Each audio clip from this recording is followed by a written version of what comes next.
Carta de Tiago, capítulo 5, a partir do versículo 7 até o versículo 12. Assim diz a palavra do Senhor. Sede, pois, irmãos, pacientes, até a vinda do Senhor. Eis que o agricultor aguarda com paciência o precioso fruto da terra, até receber as primeiras e as últimas chuvas. Sede vós também pacientes, e fortalecei o vosso coração, pois a vinda do Senhor está próxima. Irmãos, não vos queixeis uns dos outros, para não serdes julgados. Eis que o juiz está às portas. Irmãos, tomai por modelo no sofrimento e na paciência os profetas, os quais falaram em nome do Senhor. Eis que temos por felizes os que perseveravam firmes. Tendes ouvido da paciência de Jó, e vistes que fim o Senhor lhe deu, porque o Senhor é cheio de terna misericórdia e compassivo. Podei-vos assentar em nome de Jesus.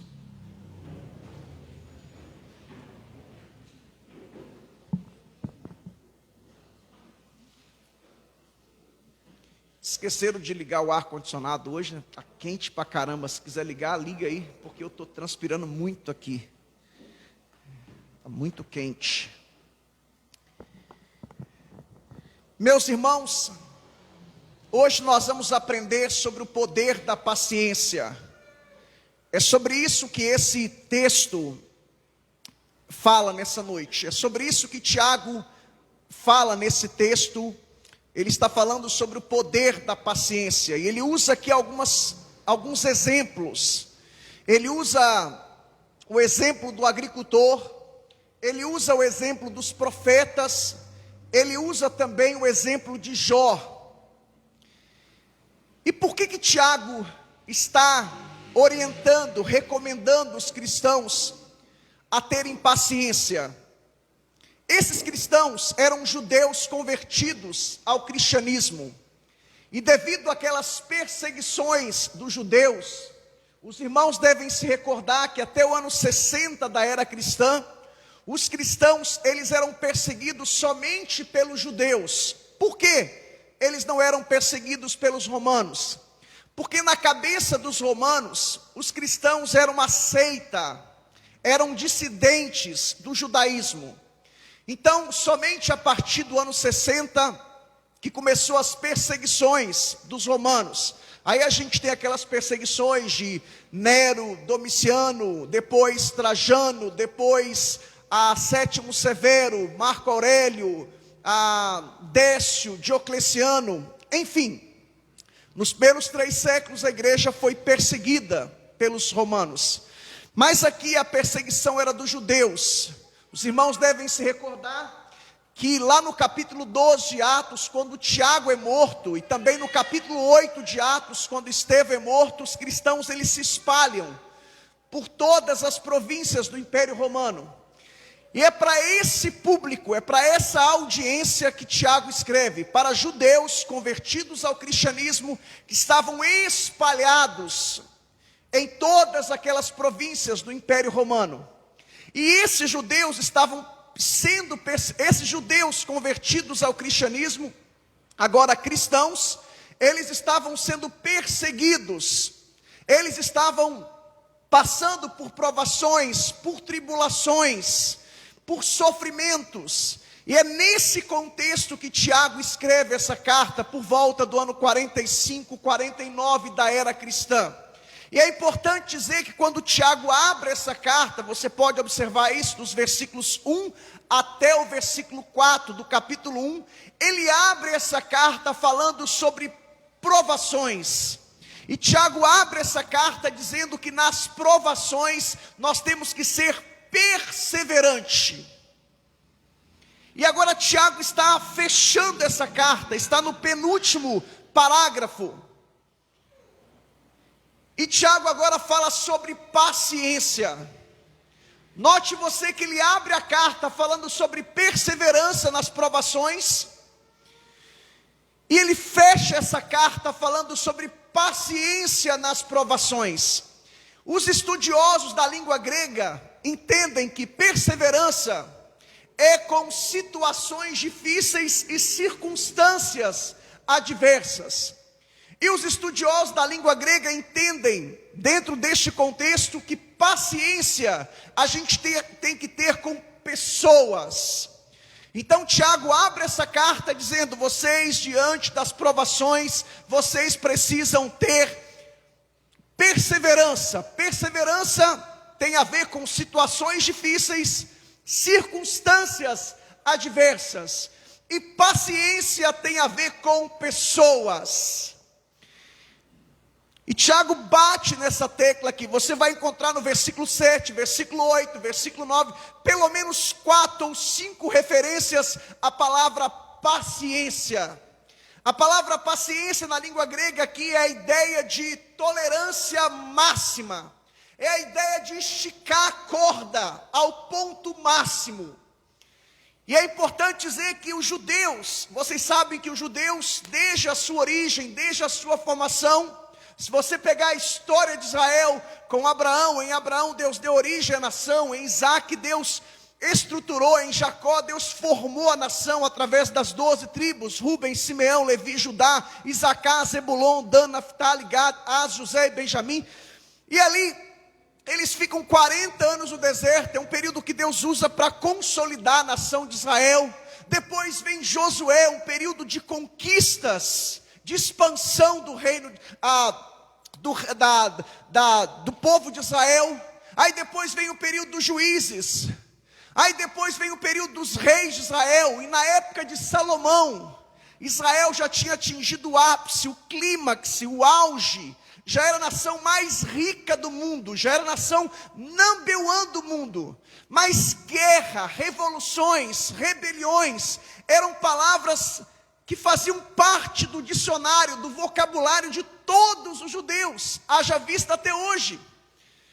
Se você for a Israel, lá todo judeu ele é preparado, tanto nas artes marciais, tem aquela luta israelense que é o Krai, me fugiu o nome aqui agora. Isso, não vou tentar falar, senão vai dar cãibra na minha língua. Os judeus, eles são preparados. Então é para esse público, para essa audiência que Tiago está escrevendo. Por quê? Porque eles tinham que sofrer aquelas perseguições, porque agora eram cristãos convertidos. E agora eles precisavam vencer essa questão de rebelião, revolução, guerras, batalhas. E anos depois, por volta do ano 66, houve aquela rebelião. E no ano 70, o general Tito invade Jerusalém. Ele domina, a nação de Israel foi subjugada. Os judeus se espalharam por todas as partes do mundo. Então é para esse público, para essa audiência que Tiago escreve.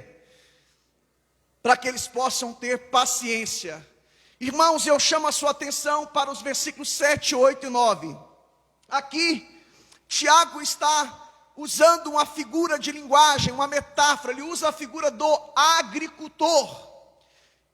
E Tiago diz que vocês devem ser pacientes até a vinda do Senhor.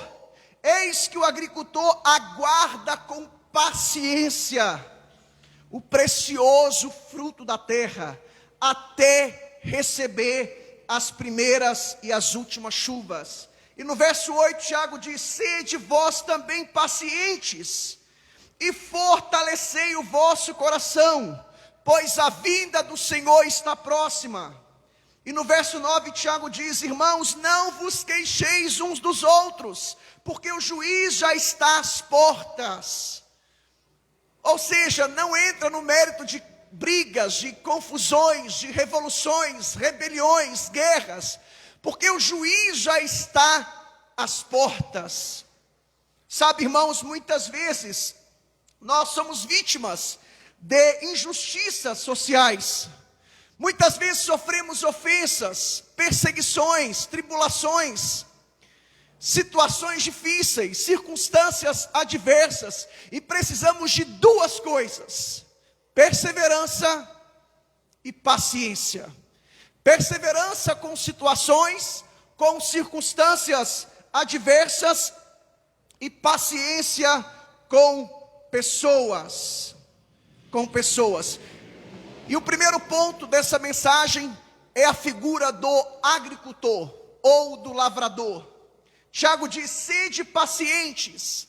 Tiago está exortando os cristãos a manterem uma atitude de paciência enquanto sofrem injustiças. Irmãos, precisamos de paciência. É a ideia de esticar a corda, é a ideia de tolerância máxima. Muitas vezes somos impacientes, muitas vezes a gente perde, muitas vezes a gente é pavio curto, a gente vive uma época, irmãos. Nós somos a geração das redes sociais, somos a geração online, automático, a gente quer tudo rápido. E a gente muitas vezes não sabe esperar. Somos a geração do micro-ondas. Somos a geração do já, do imediato. E a gente muitas vezes não sabe esperar. A gente falta muitas vezes para a gente paciência. E Tiago usa aqui essa figura, a figura do agricultor. Assim como o agricultor, irmãos, espera a sua colheita, a gente também tem que esperar. Eu sou do interior de Minas Gerais, meus parentes, boa parte deles são agricultores, trabalho no ramo de café, tenho 2 cunhados que são degustadores de café. Então eu cresci nesse contexto, cresci na zona urbana e na zona rural. E a minha região, que é o leste de Minas Gerais, ano passado foi uma das piores colheitas da história do leste de Minas Gerais e sul capixaba. Mas esse ano está sendo uma das melhores colheitas. Agora, se você conversar com um agricultor, um produtor rural, é um processo, irmãos. É um processo. Ele tem que plantar os grãos, a semente, tem que esperar germinar, brotar, crescer, tem que regar, tem que jogar produtos como os agrotóxicos da vida, remédios, tem todo um processo. E nesse contexto aqui, Tiago, ele usa a figura das chuvas que eram em Israel. Não é como o Brasil, um país tropical que chove o ano todo. Aqui a gente não tem muita noção de estações, né? Outono, primavera, verão. Outono, inverno, primavera e verão. Aqui a gente nunca sabe. Na teoria a gente sabe quando é outono, inverno, primavera, verão. Mas na prática nem sempre isso funciona. Eu só fui entender isso quando eu morei nos Estados Unidos, em Boston. Aí sim eu falei: gente, agora eu sei o que é outono. Agora eu sei o que é inverno. Agora eu sei o que é primavera. Agora eu sei o que é verão, porque lá funciona na prática. E aqui, Tiago usa a figura das chuvas de setembro e outubro, que é a chuva temporã, que acontece em Israel, setembro e outubro, na época da semente, da semeadura. E ele usa a figura da chuva seródia, que acontece em março e abril, que é o período da colheita. Irmãos, nós estamos falando de 5 a 6 meses. Os judeus plantavam as suas sementes em setembro e outubro, aguardavam a chuva temporã, e quando chegava março e abril, era o tempo da colheita, e eles aguardavam a chuva seródia. Deixe-me dizer algo para você. De repente você está passando por injustiças, de repente você está sendo injustiçado, melhor dizendo.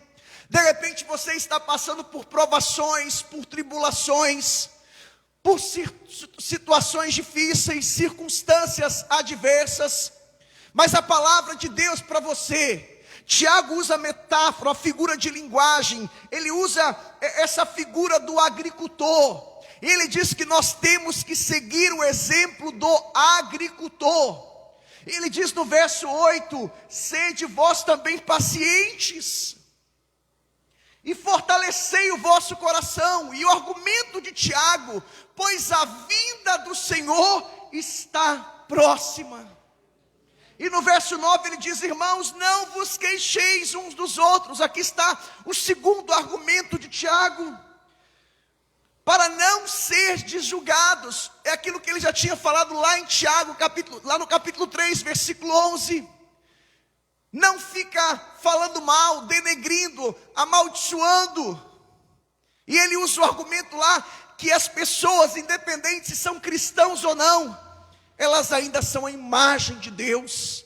Mesmo que essa imagem esteja danificada, corrompida pelo pecado, mas essas pessoas ainda têm a imagem de Deus. Então Tiago usa dois argumentos aqui. Por que a gente tem que ser paciente diante das tribulações, diante dos sofrimentos, diante das tribulações, diante das injustiças, diante das ofensas, diante das circunstâncias adversas? Tiago usa dois argumentos. O primeiro argumento, por causa da vinda do Senhor.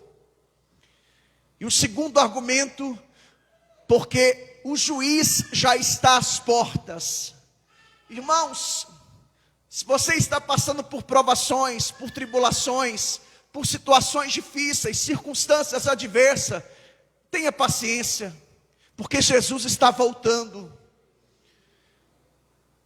Sabe, irmãos, os cristãos do primeiro século, da igreja primitiva melhor dizendo, eles viviam na expectativa da iminente vinda do Senhor Jesus.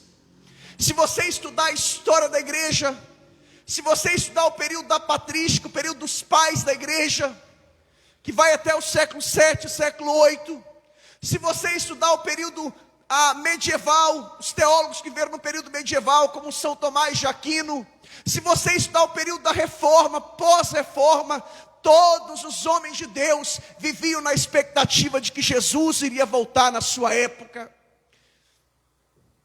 Eu sou de uma época, irmãos, eu sou praticamente nascido e criado na igreja. Os pregadores dos anos 60 e 70, que não é a minha época, eles pregavam sobre a ira de Deus. Nos anos 80 e 90 eles pregavam volta de Jesus. Jesus está voltando. Eu me lembro que eu ouvia muito Jimmy Swaggart, e ele falava: Jesus come back soon, Jesus está voltando em breve. E hoje, irmãos, o que nós ouvimos? Teologia do coach, teologia da prosperidade, evangelho de autoajuda, sincretismo religioso, pragmatismo religioso, a judaização da igreja. Falam de tudo e de todos, mas não falam que Jesus está voltando. E Ele está voltando, Ele está às portas. Pastor, mas está demorando. Pedro, escrevendo, disse para os judeus da diáspora, ele diz que um dia para Deus é como 1000 anos, e 1000 anos como um dia. Ele não quer que ninguém se perca. Jesus está voltando, irmãos. Todos os sinais estão diante dos nossos olhos. Olha as profecias, olha Mateus capítulo 24, o sermão profético de Jesus. Nós estamos vendo diante dos nossos olhos as profecias se cumprindo. Olha Mateus capítulo 24, versículo 12. Abra por favor a sua Bíblia. Em Mateus 24, versículo 12, depois volta para Tiago. Olha o que diz Mateus 24, 12. Texto que fala do princípio das dores, o sermão profético.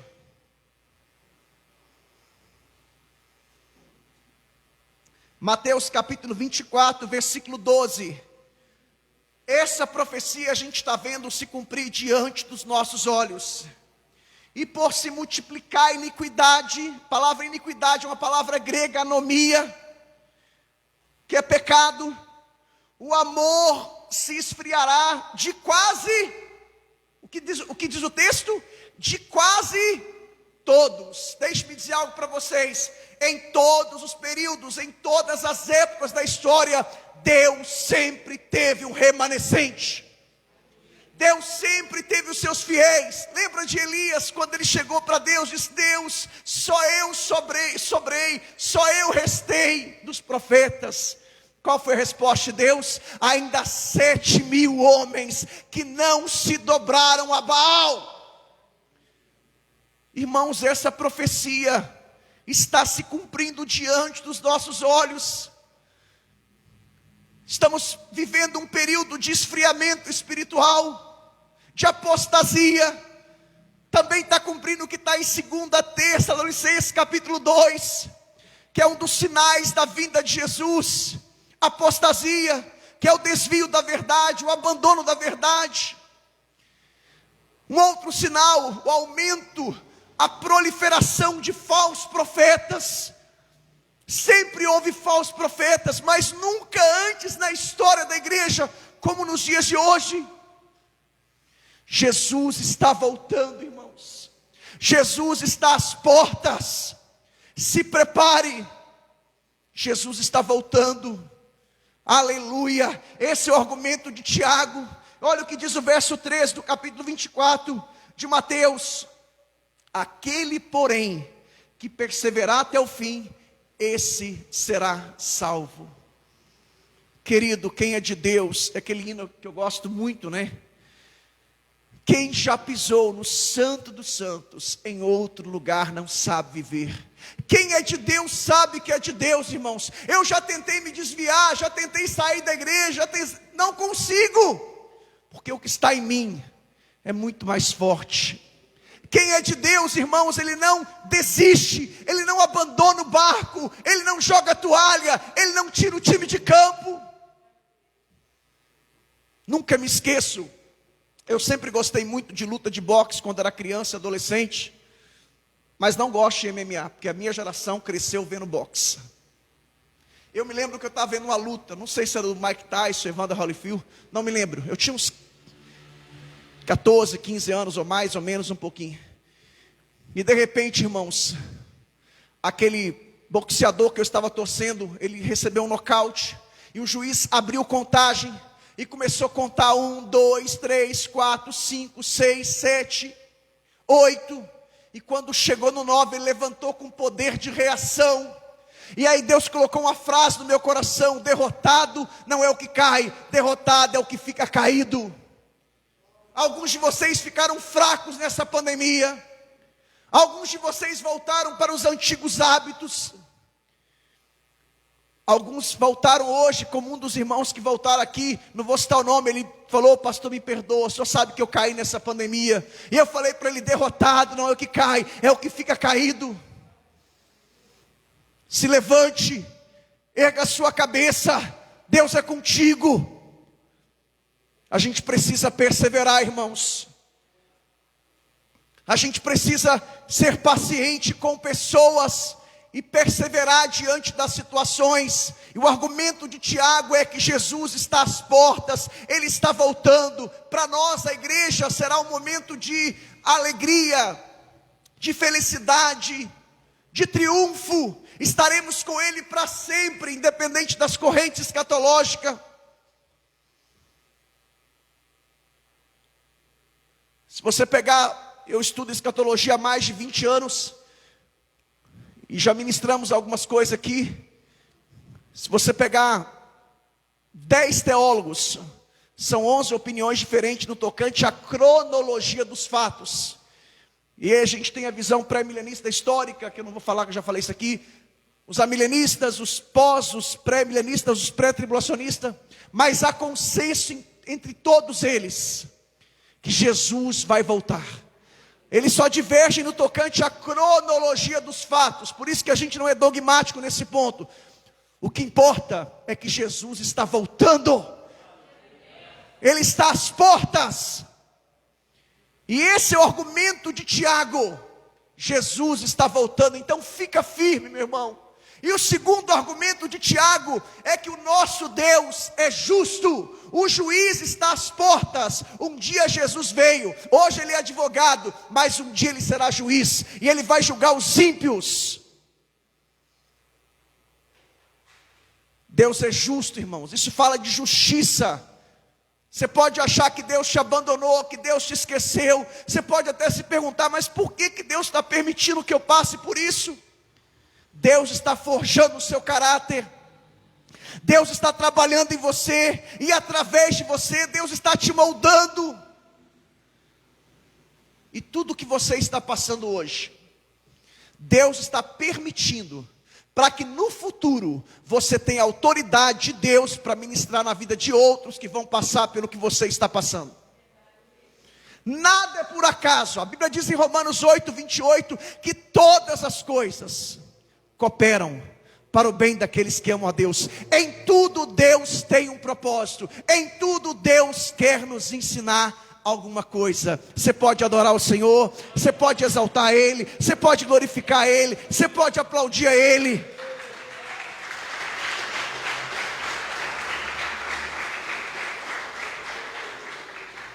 Volta para Tiago, capítulo 5. E aqui está o segundo argumento de Tiago. No primeiro argumento ele diz por que nós devemos ser pacientes. Ele usa a figura do agricultor. E o segundo argumento de Tiago, ele usa a figura dos profetas de Israel. Olha o que ele diz no verso 10.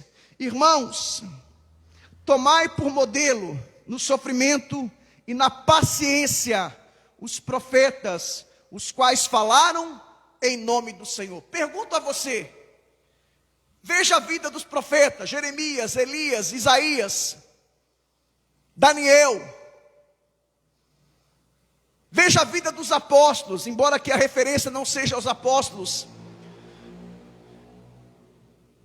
Esses homens sofreram, fazendo a coisa certa. Olha o que o texto diz. Irmãos, tomai por modelo, ou seja, eles são o exemplo, o referencial de vocês, no sofrimento e na paciência, os profetas, os quais falaram em nome do Senhor. Você sabe que hoje o que nós temos é o dom de profecia. A gente não tem mais o ofício profético. O ofício, o último profeta foi João Batista. E Tiago diz que a gente tem que pegar o modelo dos profetas do Antigo Testamento. Irmãos, quando eu estava preparando essa mensagem, eu fiz uma lista de profetas. Mas se nós fôssemos falar de cada um deles, a gente ficaria aqui, ó. Então eu pensei em alguns profetas. Veja, por exemplo, a vida de Jeremias. Eu vi o filme de Jeremias há muitos anos atrás, assim que lançou, né? Quem é da época do DVD deve lembrar. Acho que em fita de vídeo, cassete, se eu não estou enganado. E eu vi aquele filme 2002, 2003 pela primeira vez. Eu já devo ter visto aquele filme umas 4 ou 5 vezes no mínimo. E todas as vezes que eu vejo, eu choro. E quando eu leio o livro do profeta Jeremias, eu leio chorando. Eu estou concluindo a minha leitura desse ano. Tenho um propósito, os irmãos sabem, de ler a Bíblia no mínimo uma vez por ano. E quando eu cheguei em Jeremias, uma vez mais, chorei. Ele era profeta chorão. Irmãos, o que Jeremias fez de errado? Ele só falava, ele era boca de Deus, profeta de Deus. Foi lançado na prisão, foi lançado na cisterna, lama. Tudo por quê? Porque ele estava fazendo a vontade de Deus. E Tiago está dizendo aqui, pegue como exemplo, como modelo, como referencial, os profetas de Israel. Irmãos, eu estou muito preocupado com as novas gerações. Assim, eu me lembro quando eu era jovem, quando tinha 18, 19 anos, e eu me lembro que os pastores que tinham a minha idade, 40, 45, 50 anos, eles diziam, eu estou muito preocupado com a próxima geração. Irmãos, eu pela graça de Deus, sou pastor há muitos anos, eu estou preocupado com a minha geração de pastores, eu estou preocupado com a minha geração de cristãos, eu estou preocupado com a geração de cristãos do meu filho Gabriel, que tem 21 anos de idade, eu estou preocupado com a geração de cristãos da minha filha Nicole, que tem 9 anos de idade. Irmãos, eu me lembro que nos anos 80, 90, um dos cultos mais, era aquele culto assim que a igreja ia com vontade. Era o culto de oração e culto de estudo bíblico, era chamado de culto de doutrina ou culto de ensino. É bem verdade que os pastores daquela época não tinham conhecimento teológico que nós temos hoje. Hoje nós temos acesso aos maiores teólogos do mundo, temos os melhores comentários. Eu me lembro que em 2002, 2003, quando eu comecei a adquirir os meus primeiros comentários bíblicos, eram poucos comentários em língua portuguesa. Hoje nós temos os melhores comentários bíblicos em língua portuguesa, no mínimo 40 bíblias de estudo com notas de rodapé. Esses pastores dos anos 80, 90, eles não tinham muita ortodoxia, ou melhor, um conhecimento teológico que nós temos hoje, mas eles tinham piedade. Eram homens que oravam 2, 3 horas por dia. Eu cresci vendo meu sogro orar 2, 3 horas por dia. Meu sogro chegou a orar 6 horas por dia. Eu convivi com pastores que estão hoje na faixa de 70, 80 anos, 85 anos, que eu orava com eles, a gente passava 1 hora e meia, 2 horas, e aquilo para eles era brincando. E hoje quando eu falo com um pastor mais jovem, que pela graça de Deus, eu oro 1 hora e meia, 2 horas por dia, pessoa, como que você consegue? E esses pastores me dizem, eu não oro 15 minutos por dia, eu não consigo ficar meia hora. Nunca tivemos tanto conhecimento, irmãos, mas falta piedade. A palavra piedade no grego é a palavra eusébia, no latim é a palavra pietas, que é a ideia de dedicação, devoção. Hoje a gente tem tempo para tudo, mas não tem tempo para orar, não tem tempo para buscar, para consagrar. Nunca houve na história um homem mais ocupado do que Jesus, mas nunca faltou tempo para ele orar. Eu aprendi com meu sogro, ele sempre dizia assim, Fabiano, dedique as primeiras horas do dia a Deus. Isso é primícia e tempo de qualidade, devocional. E eu procuro dedicar as primeiras horas do dia ao Senhor Deus. Eu me lembro quando trabalhava na prefeitura da minha cidade, em Lajinha, eu tinha que começar a trabalhar 8 horas da manhã. Então eu acordava às 6 da manhã, orava 1 hora, lia a Bíblia todos os dias e saía de casa às 7h30, 7h40. Passava 1h15, 1h30 com Deus. Me lembro quando morei nos Estados Unidos, no primeiro ano eu tive que trabalhar secularmente. E eu entrava muito cedo no trabalho, tinha que levar minha esposa, levar o Gabriel.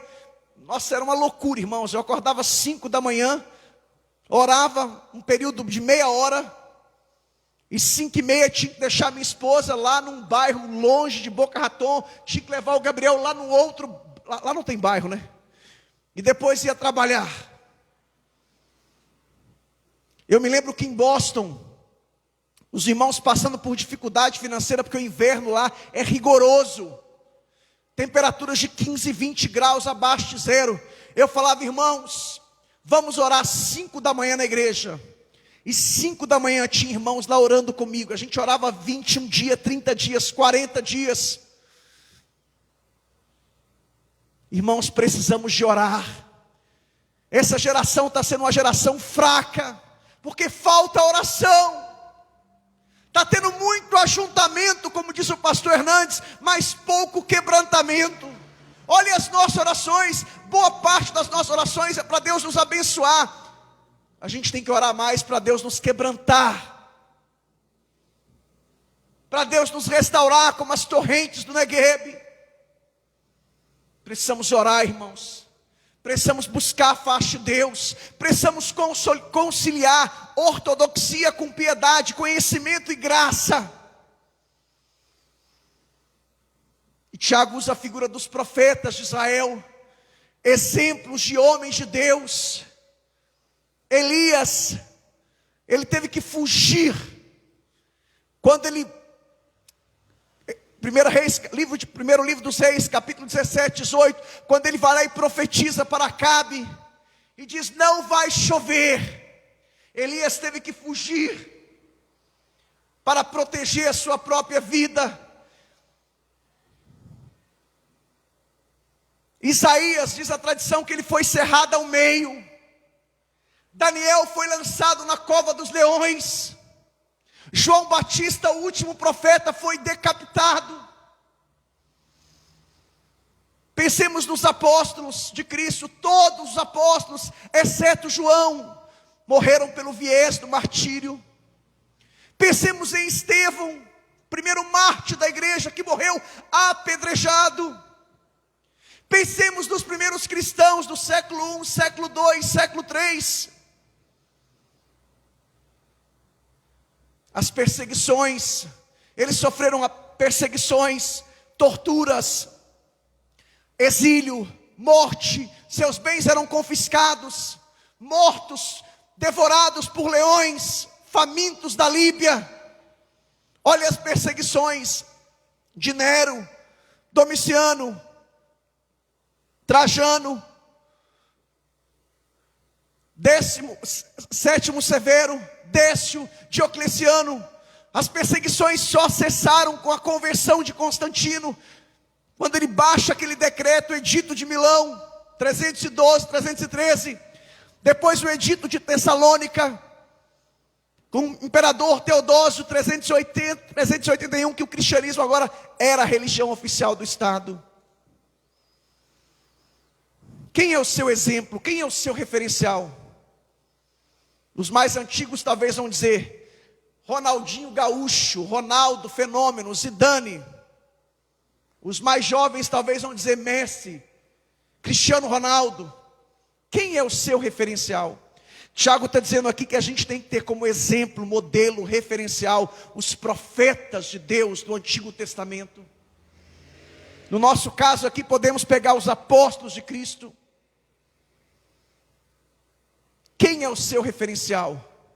Os meus referenciais, irmãos, são homens de Deus. Lembra que Paulo disse em 1 Coríntios 11, Filipenses 3, Filipenses capítulo 2, ele fala também: sede nós imitadores, imitai a mim, imitai Epafrodito, Timóteo.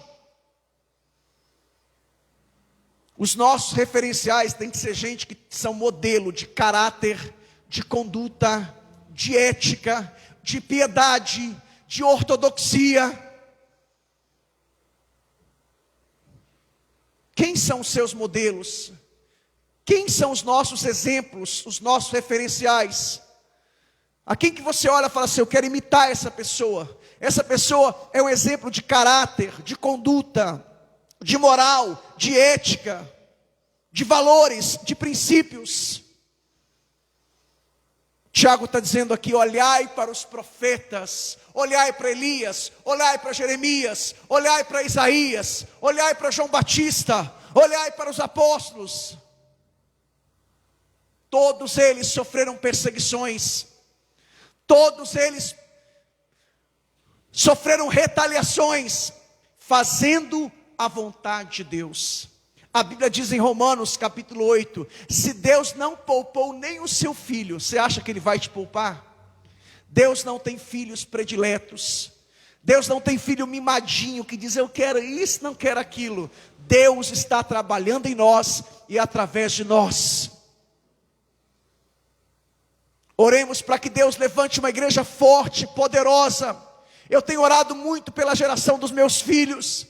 Senhor, levante homens e mulheres de Deus. Eu me lembro quando eu era jovem, irmãos. Se você conversasse com a maioria dos jovens da minha época, o que você quer ser? Pastor, missionário, pastor. Converse com os jovens de hoje, com os adolescentes, com as crianças. Eles querem ser tudo de menos pastor e missionário. Quem é que vai substituir a minha geração de pastores? Que Deus tenha misericórdia, irmãos. Que Deus levante pastores, missionárias. Que possamos seguir o exemplo dos profetas de Deus, dos apóstolos de Deus.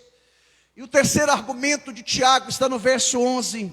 Se nos versos 7, 8 e 9 ele usa o exemplo do agricultor, no versículo 10 ele usa o exemplo dos profetas, e agora ele usa o exemplo de Jó. Chama a sua atenção para o versículo 11. Eis que temos por felizes aqueles que perseveraram, firmes. Tendes ouvido da paciência de Jó? E viste que fim o Senhor lhe deu? Irmãos, é difícil encontrar um exemplo maior de sofrimento do que o de Jó. Olha as circunstâncias que Jó passou. Jó perdeu as suas riquezas, perdeu a sua saúde, perdeu seus filhos.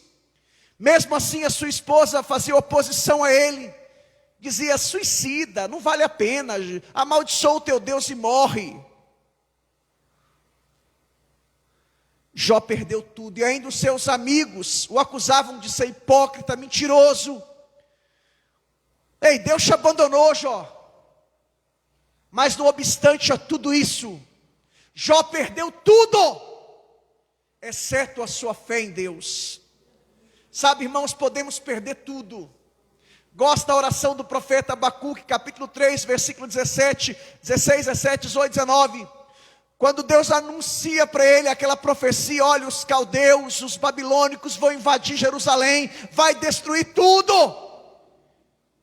E Abacuque faz aquela oração linda: ainda que falte ovelha no curral. Depois você lê Abacuque 3, 16, 17, 18. Entretanto, todavia, contudo, eu me alegrarei no Senhor. É muito fácil adorar a Deus com a barriguinha cheia, irmãos. Mas Abacuque diz: olha, mesmo que tudo isso, a gente perca tudo isso, mesmo que falte provisão, mesmo que falte tudo, eu ainda vou me alegrar no Senhor, porque eu sirvo a Deus pelo que Ele é, e não pelo que Ele tem. Eu não faço troca, eu não faço barganha.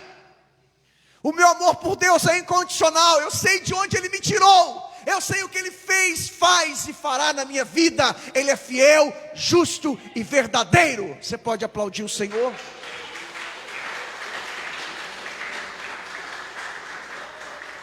Sabe, irmãos, podemos perder tudo na vida, podemos sofrer injustiças sociais, retaliações, ofensas, mas não podemos perder a nossa esperança, a nossa fé. Jó perdeu tudo, mas não perdeu a sua esperança. E veja o final da vida de Jó, está aqui, verso 10. E vistes que fim o Senhor lhe deu? Leia Jó capítulo 42. Mas se você ler todo o livro de Jó, aqueles 42 capítulos, você vai perceber que boa parte Deus ficou em silêncio. Deus ficou nos bastidores. E a gente vai ver Jó questionando a vontade de Deus. Jó nunca duvidou de Deus, Jó nunca perdeu a sua fé, mas houve momentos que ele questionou. Sabe, irmãos, há momentos da nossa vida que Deus, Ele fica em silêncio, Ele fica nos bastidores. Eu aprendi uma coisa muitos anos atrás: quando Deus fica em silêncio, é porque Ele está trabalhando. Mas quando Deus fala, é porque Ele age. E aqui, irmãos, enquanto Deus ficou em silêncio com Jó, Deus estava trabalhando nos bastidores. Veja o livro de Esther, veja o livro de Cantares. Você não vê o nome de Deus, mas você vê o tempo todo Deus trabalhando nos bastidores. Muitas vezes você não vai ver Deus, é claro que é uma figura de linguagem, a gente nunca vai ver Deus no sentido de a ação dele. Muitas vezes parece que o céu se fechou para você. Eu me lembro que em Boston, inverno, 4 da tarde, aquele olhava para o céu, tudo isso, já era noite, dia. 4 da tarde, irmãos, no inverno, já era noite. E eu olhava aquele céu escuro, cinza. Muitas vezes a nossa vida é assim, irmãos. Parece que tudo conspirava contra Jó. Parece que Jó era o cara errado, no lugar errado, na hora errada. Mas o que ele não sabia é que Deus estava trabalhando nele e através dele. Ei, muitas vezes você não vai ver a ação, o agir de Deus. Muitas vezes você vai ter a impressão que Deus te esqueceu, te abandonou. E você vai ver que você está sendo nocauteado, sua família está sendo nocauteada. Você está sofrendo injustiças, ofensas. Mas a palavra de Deus para você é que o juiz está às portas, Jesus está voltando, e o Deus de Jó é o seu Deus. No tempo certo a colheita vai chegar. Quando Satanás pensou que Jó ia desistir, Jó 19:25, ele diz: eu sei em quem tenho crido, o meu Redentor por fim se levantará. Jó 42:2, Jó diz: eu sei que nenhum dos teus planos podem ser frustrados. Ninguém pode impedir o agir de Deus, irmãos, ninguém. Deus não tem plano B, Deus vê passado, presente e futuro. O nosso futuro é o passado de Deus. Isaías fala isso em Isaías 46:10. O nosso futuro. Você está achando que Deus está escrevendo a história da sua vida? A história da sua vida já está escrita antes da fundação do mundo. Deus já sabe quem é quem. Então persevera, fica firme, siga o modelo dos homens de Deus, dos profetas. Siga o modelo de Jó. Quem é que lembra da tela quente? Tela quente? Isso mesmo? Ainda tem? Tem? É porque hoje todo mundo tem Sky, né? Tem. Eu sou da época da tela quente, toda segunda-feira. E a tela quente ainda tem ainda? É naquele modelo, parte 1, parte 2, parte 3, parte 4. Gente, eu me lembro quando eu estava vendo os filmes da tela quente, segunda-feira à noite, parte 1, o mocinho apanhava, sofria, igual o diabo, como é que diz aquela expressão? Comendo o pão que o diabo amassou. Parte 2, o mocinho sofria. Parte 3, parte 4, parte 5. Mas na última parte, que era a final, o mocinho, sabe Deus como? O diretor do filme sabe, né? Ele se levantava com poder de reação e vencia tudo e todos. Deixe-me dizer uma coisa para você: se você foi selado pelo Espírito Santo, se você é chamado por Deus, conforme está em Efésios 1, todo o capítulo 1, se você é selado, se você é de Deus, a palavra selo na língua grega, em Efésios capítulo 1, é a ideia que os romanos chegavam, aquilo que pertencia aos romanos, eles selavam, colocavam o selo de Roma, significa tem dono. Se você tem o selo de Deus, Satanás sabe que você tem dono, e ele te comprou com alto preço, e ninguém vai arrebatar das mãos do Senhor as ovelhas que Jesus comprou. Ninguém. Então quando Satanás olha para você, ele vê o selo de Deus, o selo do Espírito Santo, e ele diz: tem dono, tem proprietário, e você é o mocinho de Deus. Mas quero dizer, parte 1 você vai sofrer, parte 2 você vai sofrer, parte 3, 4, 5, lembremos da tela quente. Mas na parte final, se prepare, porque Deus vai te levantar com poder, autoridade, unção. Eclesiastes que é um tempo determinado para todo o propósito de Deus. Fica firme, queridão. Fica firme, querida. Seu Deus é fiel, justo e verdadeiro. Sofre o que tem que sofrer, passe pelo que tem que passar. Esse evangelho que estão pregando em muitos lugares aí, mamão com açúcar, não condiz com a palavra de Deus. Não condiz. Esse evangelho que diz: não, você não vai ter luta, não vai ter prova, não vai ter tribulação. Mentira. Jesus Cristo não prometeu riquezas, Ele prometeu salvação. E por fim, Tiago conclui, parece que o versículo 12 parece que está até fora de contexto, mas não está.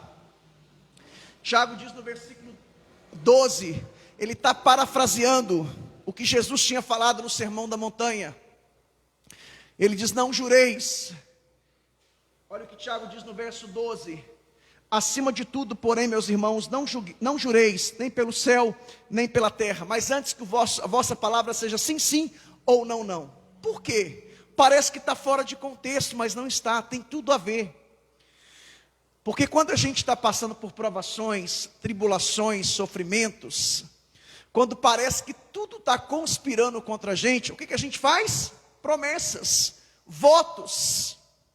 Deus, se eu me tirar dessa, eu faço isso e aquilo. E Tiago está escrevendo para judeus convertidos ao cristianismo, que eram especialistas no Antigo Testamento. E no Antigo Testamento era muito comum essa ideia de voto. No Novo não. No Novo é sim, sim ou não, não. O que passar disso é procedência maligna. Então Tiago ele está ratificando, está parafraseando as palavras de Jesus. E ele diz: não jureis nem pelo céu nem pela terra. Não faça barganha com Deus. Nosso Deus não é Deus de barganha, irmãos. Nosso Deus não tem esse negócio de toma lá, dá cá. O que Deus espera de nós é fidelidade, é perseverança, lealdade. Deus não quer que você fique fazendo barganha. Porque na hora que a gente está vulnerável, a gente tem a tendência de querer fazer barganha com Deus, troca com Deus, fazer juramentos. E Tiago diz: não cometa esse erro, não cometa esse equívoco. Certamente Tiago deveria ter em mente o que está lá em Eclesiastes 5, versículo 4 ou 5. Que Deus não se agrada de sacrifício tolo, sacrifício que você não vai cumprir. Então Tiago ele está parafraseando o que Jesus diz. Sim, sim ou não, não. Tem que ser a palavra do crente. E a gente vive num contexto, irmãos, tudo a gente fala assim, né? Eu estou liberto disso há muitos anos. Eu juro por Deus, irmãos, isso é errado. E na maioria das vezes o cara está falando uma mentira, o cara está falando uma coisa absurda, mas eu juro por Deus. Tiago está dizendo aqui que a gente não pode tomar o nome de Deus em vão. Agora é muito importante dizer, irmãos, não jureis aqui não significa que não devemos prestar os juramentos oficiais e solenes. Não é isso que Tiago tinha em mente. O que Tiago tinha em mente é que nós devemos evitar aqueles que fazemos em conversas comuns e normais. Eu juro por Deus. Não, não faça isso. Tiago não estava dizendo, não estava reprovando, combatendo juramentos oficiais e solenes.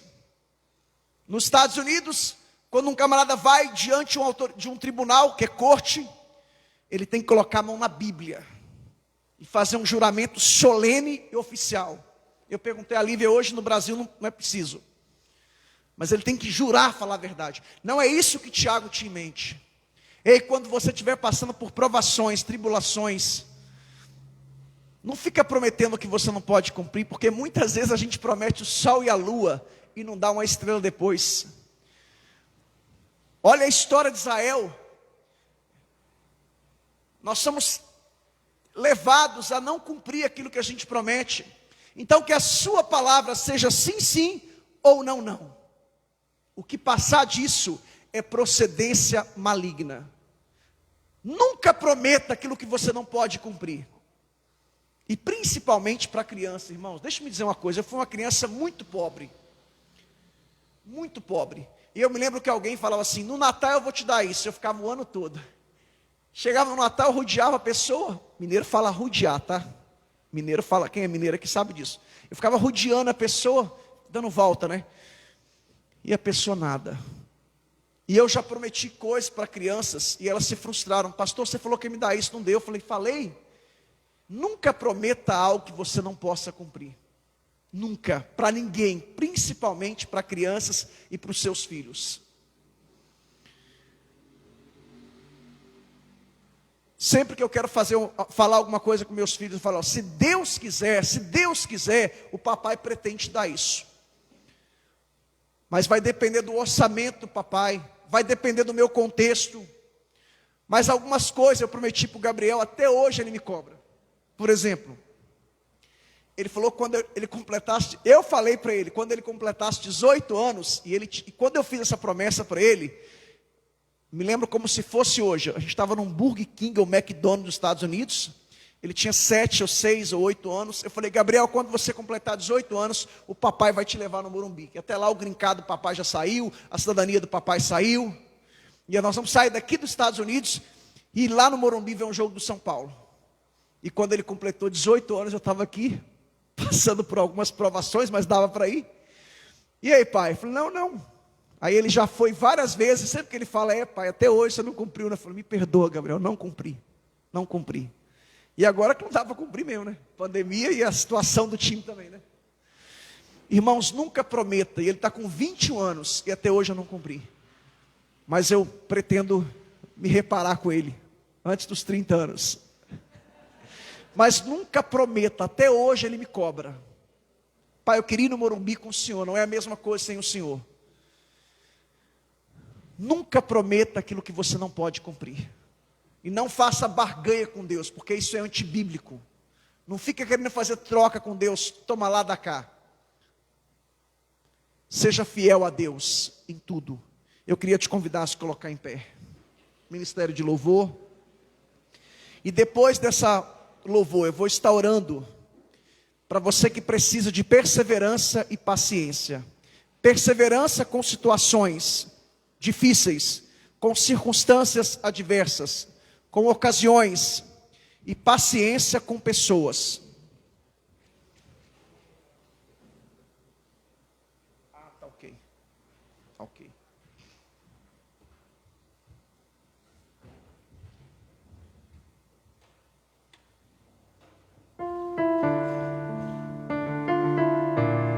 Aleluia.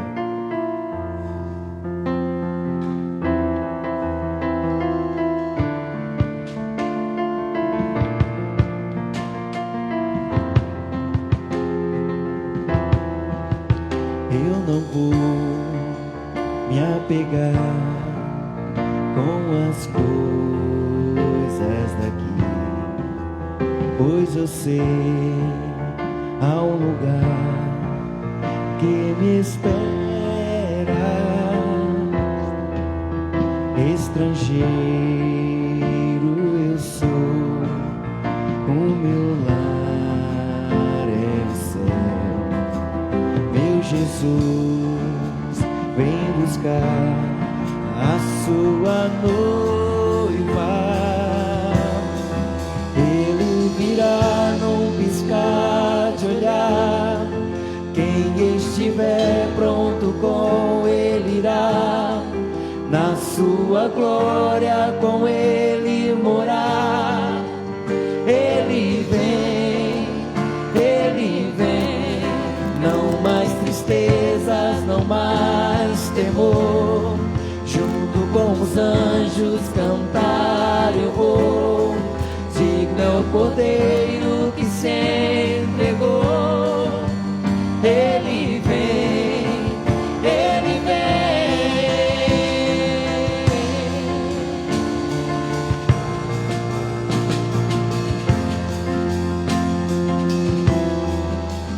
Eu não vou me apegar com as coisas daqui, pois eu sei há um lugar que me espera. Estrangeiro eu sou, o meu lar é o céu. Meu Jesus vem buscar a sua noiva. Ele virá num piscar de olhar. Quem estiver pronto com ele irá, na sua glória com ele morar. Ele vem, não mais tristezas, não mais temor. Junto com os anjos cantar eu vou. Digno é o Cordeiro que se entregou. Ele vem, Tu és Senhor, o nosso Deus. Digno Tu és de receber todo louvor. Vamos clamar, então vem, Tu és Senhor, o nosso Deus. Digno Tu és de receber todo louvor. então vem, então vem. Tu és Senhor, o nosso Deus, digno tu és de receber todo louvor. Vamos clamar, então vem, então vem. Tu és Senhor, o nosso Deus, digno tu és de receber todo louvor. Vamos clamar, então vem, então vem. Tu és Senhor, o nosso Deus, digno tu és de receber todo louvor. Vamos clamar, então vem, então vem. Piscar de olhar, quem estiver pronto com ele irá, na sua glória com ele morar. Ele vem, não mais tristezas, não mais temor. Junto com os anjos cantar eu vou. Digno é o Cordeiro que se entregou. Ele vem, ele vem.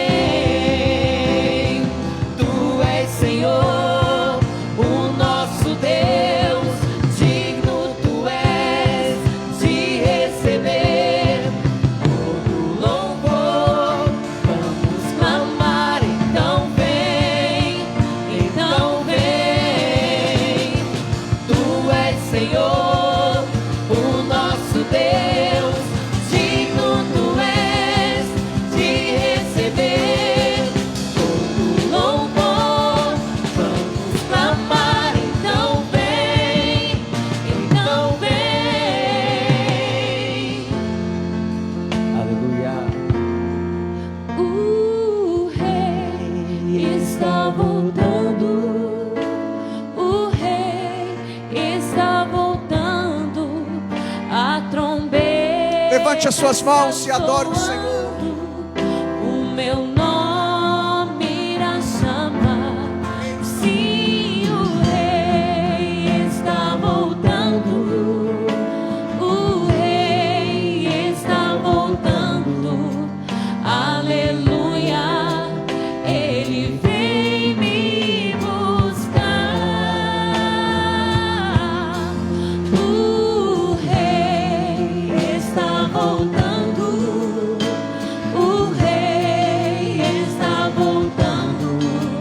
A trombeta está soando, o meu nome irá chamar. Sim, o rei está voltando, o rei está voltando. Aleluia, ele vem me buscar.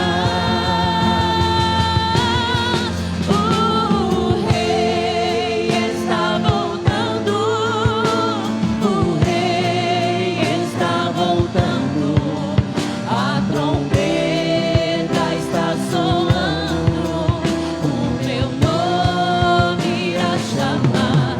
Sim, o rei está voltando, o rei está voltando.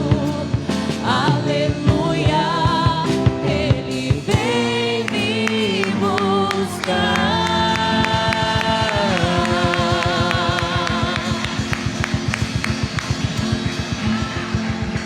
Aleluia! Eu quero orar por você, você que precisa de perseverança e de paciência. A Bíblia diz que nós devemos orar uns pelos outros. Eu quero orar por você agora. Nós vamos orar agora para que Deus possa nos dar paciência com pessoas, porque muitas vezes somos impacientes. E a ideia de paciência é tolerância máxima, é esticar a corda até o máximo que você puder. Tenha paciência com a sua esposa, com seu marido, com seus filhos, com seus amigos, com as pessoas que estão à sua volta. Tenha paciência. E perseverança é a ideia de situações difíceis e circunstâncias diversas. Precisamos de perseverar. Oremos. Senhor nosso Deus e nosso Pai Celestial, em nome do Senhor Jesus, obrigado pela Tua palavra, Senhor, que possamos seguir o exemplo, o modelo do agricultor, Pai, que possamos seguir o exemplo, o modelo dos profetas do Antigo Testamento, que possamos seguir o modelo dos apóstolos de Cristo, que possamos seguir o modelo daqueles cristãos dos primeiros séculos. Ó Deus, ó nosso Deus, nos ajude-nos a sermos perseverantes, ajude-nos a sermos pacientes, em nome de Jesus. Se você tiver qualquer outra necessidade, fale para Deus agora. Nós queremos orar. Se você precisa de cura, de libertação, de restauração, de renovação, nós somos uma igreja que cremos na contemporaneidade dos dons. Senhor, em nome de Jesus, nós oramos como igreja do Senhor e te pedimos, Senhor, se for a Tua vontade, cura. Se for a Tua vontade, Senhor, cura os doentes, restaura, Senhor, renova o Teu povo, Senhor, levanta os caídos, Senhor, dê força aos fracos, dê ânimo aos desanimados, em nome de Jesus nessa noite. Oh aleluia, receba restauração, receba renovação, receba cura, em nome de Jesus nós oramos. Em nome de Jesus, seja curado, seja liberto, seja restaurado, seja renovado, seja abençoado. Que o Senhor Deus abençoe a sua casa, sua família, seu trabalho, seus negócios, seu ministério. Em nome de Jesus, seja abençoado. Levante as suas mãos e adore. Se você crê que Deus te abençoa nessa noite, levante as suas mãos o mais alto que você puder e adore a Ele, exalte a Ele, glorifique a Ele. Eu me rasgo por inteiro,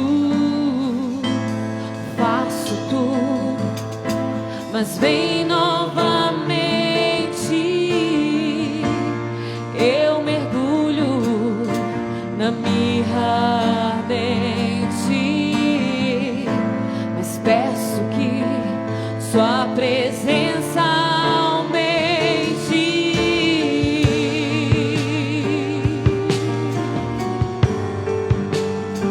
Senhor,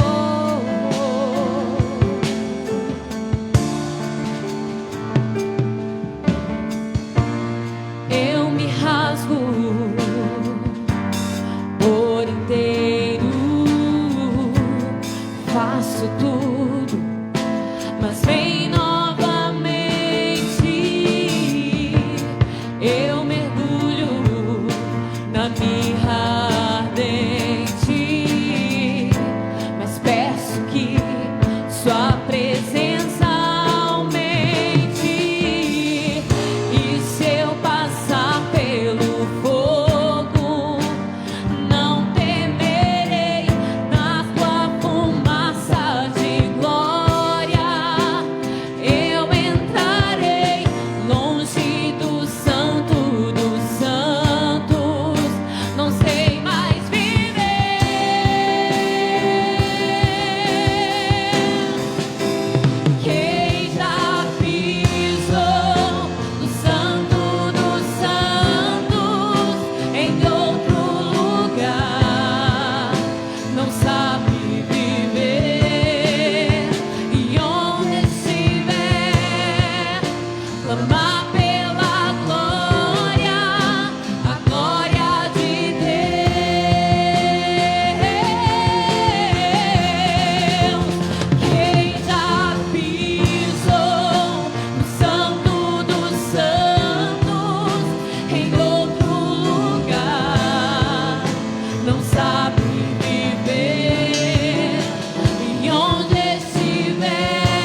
Aplauda o Senhor.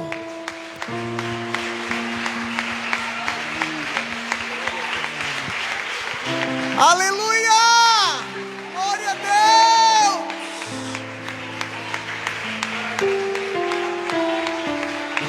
Glória a Deus! Amém, queridos. Estamos chegando no final de mais um culto. Tome o seu lugar. Nós queremos avisar que a nossa ideia é sair daqui no máximo até o dia 10 de dezembro, tá ok? Mas a gente mantém os irmãos informados, sair daqui para o novo prédio, tá ok? Daqui lá fica menos de 1 quilômetro, lugar de acesso muito bom, tá bom? Um outro aviso importante, é isso mesmo, Danilson? Faltou alguma coisa? Não, né? Um outro aviso importante, aqui na nossa igreja, os jovens são muito animados. Alguns estão vindo pela manhã, outros estão vindo à noite. Eles têm um trabalho que eles fazem uma vez por mês, que é o Adorando em Casa. E você sabe que... Você é velho, você não é jovem não. Você sabe que jovem é outro papo. Eu não consigo acompanhar o ritmo deles. O Judenis tentou acompanhar, mas eu falei para ele, rapaz, para, você não aguenta. Estava dormindo em pé aqui na igreja hoje.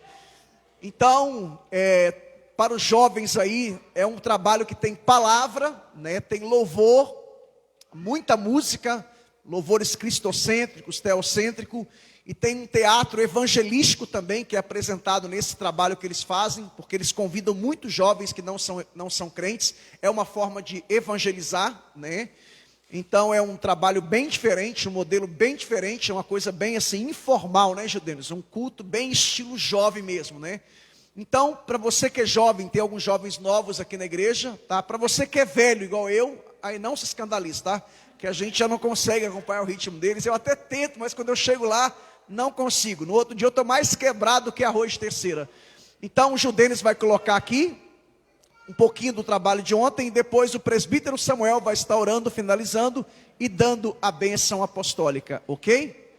Pode colocar. Você quer falar uma coisa ou não? Não, né?